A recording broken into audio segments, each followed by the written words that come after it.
Bulan Ramadan sudah tiba. Walau di tengah pandemi COVID-19, umat muslim tetap menyambut sukacita datangnya Ramadan dan antusias menyongsong Hari Raya Idul Fitri 1441 Hijriah atau Lebaran 2020. Biasanya sebentar lagi kita memasuki masa arus mudik Lebaran. Tapi di tengah ancaman wabah COVID-19 saat ini, bijakkah untuk mudik? Mudik Hari Raya Lebaran identik dengan pergerakan jutaan orang. Biasanya dari perkotaan menuju pedesaan untuk berkumpul dengan keluarga di kampung halaman. Saat ini, pergi mudik sama saja dengan menjadikan diri kita mangsa empuk virus COVID-19. Karena virus COVID-19 dapat berpindah melalui pergerakan orang yang terinfeksi. Mudik saat ini menjadi aktivitas yang beresiko tinggi dan mengancam nyawa karena ada jutaan orang yang bergerak bersamaan ke berbagai wilayah di Indonesia.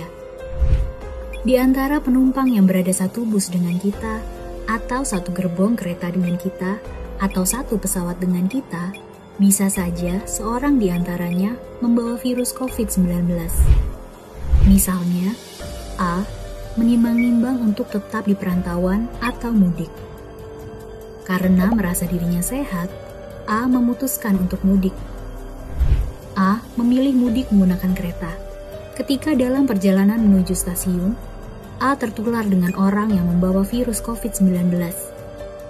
Saat itu, A masih merasa sehat, tapi dia sudah menjadi pembawa virus. Kemudian saat di dalam gerbong kereta, A menularkan ke B dan C yang duduk berdekatan dengannya.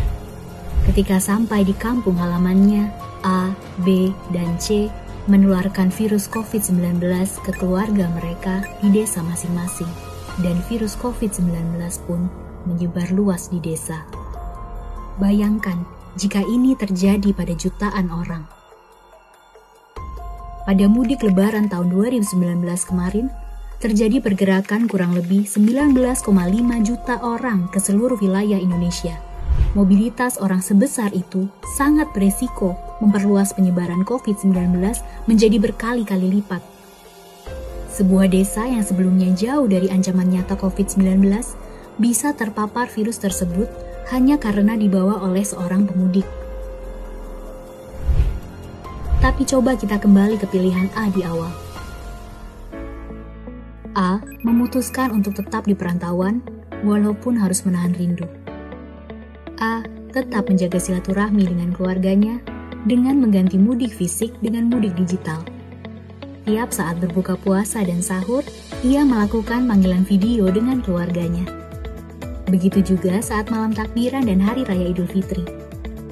A bermaaf-maafan dengan keluarganya melalui panggilan video. Walaupun jauh, ia tidak merasa sendirian. A tahu, ini hanya untuk sementara saja. A telah mengambil keputusan yang bijak karena ia melindungi dirinya sendiri, keluarganya, dan juga desa kampung halamannya. Pasti sulit rasanya untuk tidak melihat pasangan kita, anak-anak kita, orang tua kita, atau saudara-saudara kita di hari raya. Tapi meski sulit, inilah cara yang paling bijak untuk melindungi keluarga kita di kampung halaman.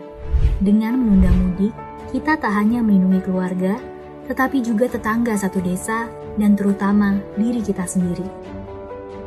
Mudah-mudahan, semua maaf lahir batin tetap dapat tersampaikan dan diterima dengan baik, walaupun hanya lewat telepon atau panggilan video.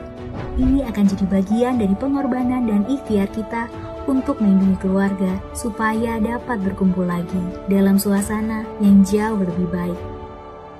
Mari menjadi pahlawan bagi keluarga kita, dengan menunda mudik sampai wabah COVID-19 mereda.